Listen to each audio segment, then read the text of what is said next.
une jeune fille pauvre, Cynthia, a vendu un objet de famille pour payer l'opération de sa grand-mère. Quelques jours plus tard, elle a eu la surprise de voir l'objet de famille sur le pas de sa porte.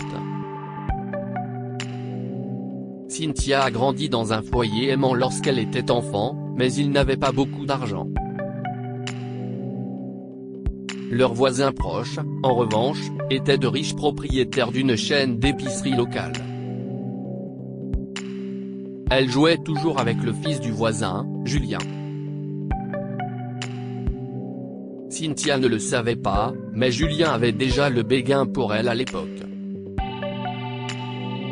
Lorsqu'ils jouaient devant leur maison, Julien cueillait des fleurs pour Cynthia et partageait avec elle ses chocolats et ses bonbons coûteux. Cependant, ses parents n'approuvaient pas leur amitié et faisaient de leur mieux pour éloigner les deux enfants l'un de l'autre.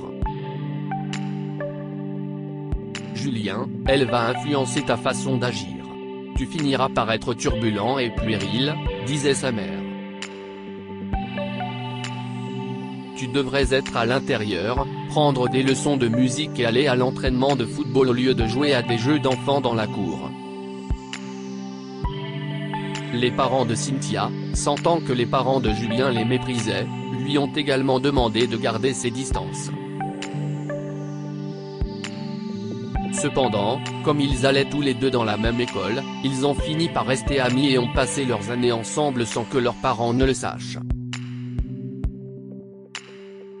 Lorsqu'ils sont arrivés au collège, Julien a commencé à subir des brimades à l'école après que les gens ont découvert qu'il était l'héritier d'une entreprise de plusieurs millions de dollars et qu'il étudiait dans une école publique. Cynthia a toujours défendu Julien, dénonçant ceux qui le jugeaient. Lui et sa famille sont pragmatiques, disait-elle. Alors, où est le problème s'ils veulent que Julien fréquente une école publique comme nous tous ? Tout au long du collège et du lycée, Julien continuait d'être surnommé l'étrange gosse de riche par ses camarades de classe. En effet, il s'intéressait toujours aux antiquités, ce que les jeunes de son âge ne trouvaient pas intéressant. Cynthia n'y prêtait pas attention et est restée amie avec lui. Un jour, Julien a décidé d'avouer enfin ses sentiments pour Cynthia lors du bal de leur école. Il a pris soin de s'habiller au mieux et d'apporter avec lui une boîte contenant les mêmes chocolats et bonbons que ceux qu'il offrait à Cynthia lorsqu'il était enfant. Mais lorsqu'il est arrivé au bal, il a été surpris de la voir avec un cavalier. Et il l'a salué à son arrivée. Bonjour, Julien. Je sais que j'ai dit que je ne viendrais pas avec un cavalier, mais Adam m'a invité et m'a demandé de sortir avec lui, a-t-elle dit, en haussant les épaules. Adam était le quart arrière de l'équipe de football et le garçon le plus populaire de l'école. Il avait toujours trouvé Cynthia intéressante et lui faisait la cour.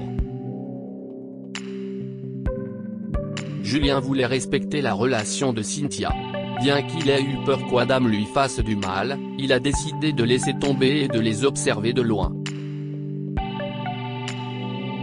Cependant, depuis cette époque, Cynthia a également gardé ses distances et ils se sont éloignés l'un de l'autre. Après avoir obtenu leur diplôme de fin d'études secondaires, Julien et Cynthia ont pris des chemins différents. Il a poursuivi des études de commerce dans une grande école de Boston, tandis que Cynthia est restée en Virginie et a étudié dans une université locale. Des années plus tard, lorsque Julien a décidé de retourner vivre chez ses parents en Virginie, il a appris que les parents de Cynthia étaient décédés dans un terrible accident de voiture. Il est arrivé juste à temps pour les funérailles et leur a rendu hommage. « Je suis désolé pour ta perte », lui a-t-il dit gentiment.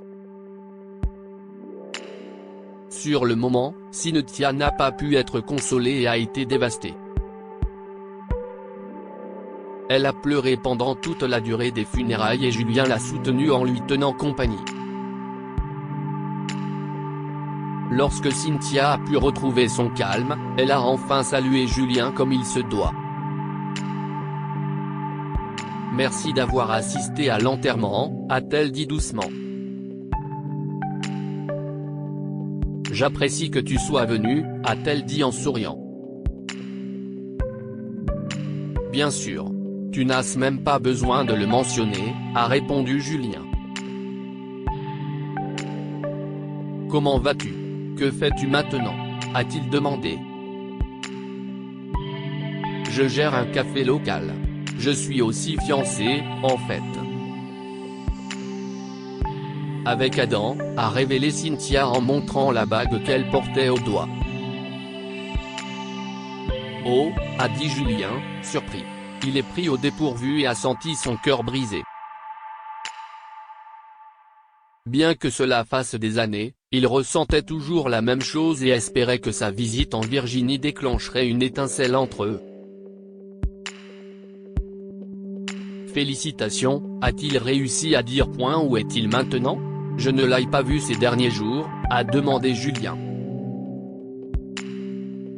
Il a été très occupé au travail. Il ne pouvait pas manquer un voyage d'affaires en Californie, alors il est là-bas en ce moment, a expliqué Cynthia. Julian ne trouvait pas normal qu'Adam a laissé Cynthia dans la situation la plus vulnérable, mais il a décidé de ne pas intervenir. Au lieu de cela, il lui a fait savoir qu'au cas où elle aurait besoin de quoi que ce soit, il n'était pas loin. Pour la deuxième fois de leur vie, Julien a décidé de respecter la relation de Cynthia et de s'éloigner. Cette fois, il a fait de son mieux pour aller de l'avant. 2 ans plus tard, alors qu'il travaillait sous les ordres de son père dans leur entreprise, Julien est tombé sur une jeune femme nommée Kira, dont il a commencé à tomber amoureux. Ils se sont rencontrés pour la première fois à Boston lorsqu'il était à l'université, avant de se retrouver lors d'une réunion d'affaires en Virginie. Je suppose que si est ça le destin, s'est dit Julien après leur nouvelle rencontre. Il a décidé de lui faire la cour, et avec le temps, elle l'a aidé à ouvrir un petit magasin d'antiquités en ville, tout en continuant à travailler pour la chaîne d'épicerie familiale. Entre-temps, Cynthia est tombée enceinte après s'être mariée et a cessé de travailler. Pendant sa grossesse, sa grand-mère est tombée malade et a dû subir une opération d'urgence qui a coûté une fortune. Malheureusement, Adam n'a pas voulu donner de l'argent et a insisté pour que Cynthia vende quelques-uns de ses objets de valeur afin de pouvoir payer l'opération. Grand-mère est déjà vieille, Cynthia. Nous, en revanche, nous devons penser à notre famille et à l'avenir de notre enfant. Je ne peux pas dépenser mes économies pour son opération alors que je sais que je dois les dépenser pour la naissance de notre enfant dans quelques mois, a-t-il dit. Cynthia n'arrivait pas à croire qu'Adam a laissé entendre qu'elle devrait laisser mourir sa grand-mère, d'autant plus qu'elle a été sa deuxième mère lorsque ses 2 parents sont décédés. Elle s'est demandé alors si elle voulait l'épouser ou non. La goutte d'eau qui a fait déborder le vase a été le refus d'Adam de laisser la grand-mère de Cynthia vivre avec eux pour qu'elle puisse s'occuper d'elle correctement. Il a dit qu'il ne voulait pas que leur maison sente la mort. Adam, comment peux-tu parler si mal de ma grand-mère? Si est ma grand-mère? Un peu de respect, a-t-elle dit avec colère. Tu passes déjà tout ton temps avec elle. Et moi, alors? Tu n'as pas d'obligation envers moi en tant que mari? Notre maison est en désordre, je mange des restes tous les jours, tout ça parce que tu es chez ta grand-mère jour et nuit. Tu es ridicule, Adam. Elle est malade, a dit Cynthia, cette fois en pleurant. Tu sais quoi? Tu vas vivre avec elle. Tu tiens plus à elle qu'à moi de toute façon. Je veux mettre fin à cette relation, si tant est qu'on puisse l'appeler ainsi, a-t-il dit en franchissant la porte de leur appartement. Cynthia a sangloté. Elle était enceinte, au chômage et maintenant toute seule avec sa grand-mère malade. Elle a fait ses valises et s'est rendue chez sa grand-mère. Grand-mère, cesse-t-elle écrié. Sa grand-mère, bien que clouée au lit, a tendu la main à Cynthia. Adam m'a quitté. Après avoir cessé de pleurer cette nuit-là, Cynthia a bien regardé sa grand-mère qui dormait profondément. Je vais faire tout ce que je peux pour que tu restes avec moi, grand-mère. Je te le promets, a-t-elle murmuré. Elle était prête à vendre tout et n'importe quoi pour sauver la vie de sa grand-mère. Cynthia s'est souvenu qu'il avait chez eux un objet de famille dont son père et sa mère parlaient toujours. Après l'avoir trouvé dans un vieux coffre, elle a décidé de se rendre dès le lendemain dans le magasin d'antiquités de Julien pour le vendre. Cynthia. Quelle surprise, a dit Julien lorsqu'elle est entrée dans son magasin. Et, a-t-elle dit en faisant un signe de la main, en tremblant. J'ai besoin de vendre ceci pour pouvoir payer l'opération de ma grand-mère.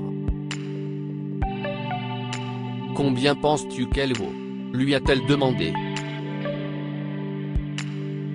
Oh, waouh! Si est une montre vraiment unique, a dit Julien en l'examinant. Je peux te l'acheter pour 50 000 $. Cynthia est stupéfaite.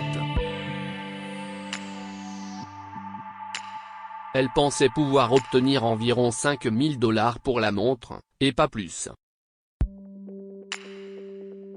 Tu es sérieux? A-t-elle demandé. Julien a acquiescé. Si est une belle pièce de joaillerie du début des années 1900.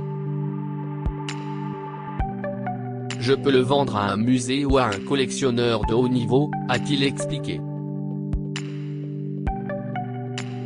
Sans plus réfléchir, Julien a fait un chèque de 50 000 $ à Cynthia. J'espère que ta grand-mère se remettra bien, Cynthia. Si tu as besoin de quoi que ce soit, tu sais où me trouver. D'accord, a-t-il dit en lui donnant le chèque. Merci, Julien.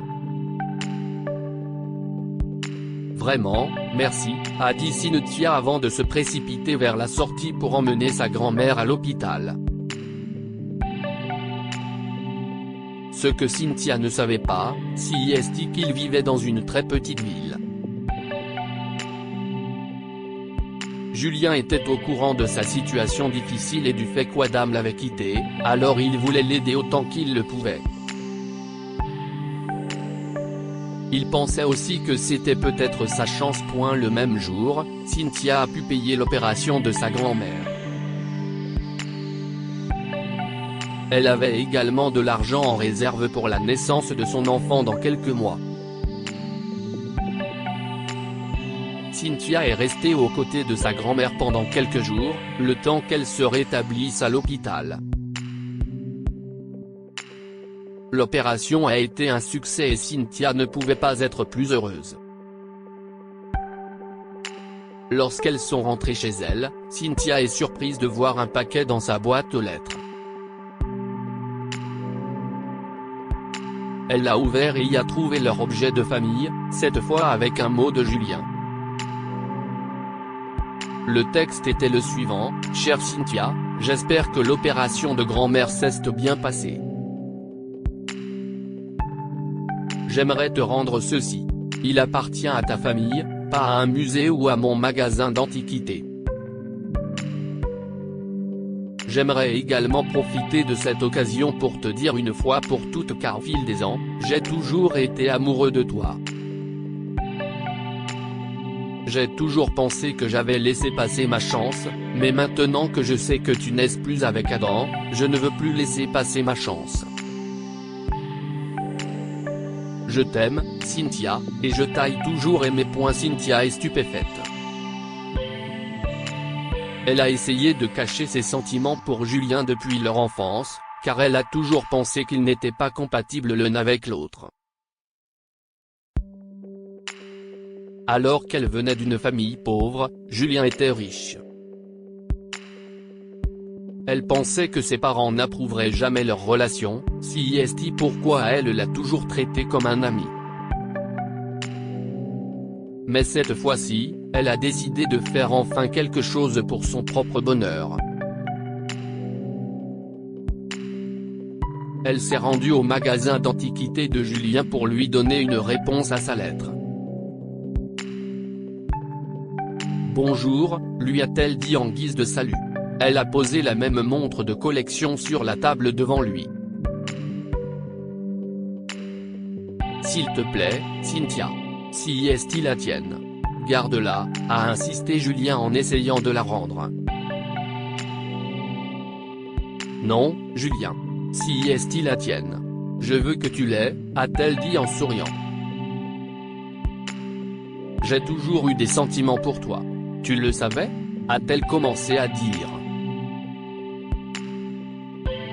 « Mais j'ai toujours pensé que deux mondes nous séparaient. Je suis une fille pauvre, tu es un homme riche. Tes parents n'auraient jamais approuvé », a expliqué Cynthia. « J'ai donc fait de mon mieux pour garder secret mes sentiments.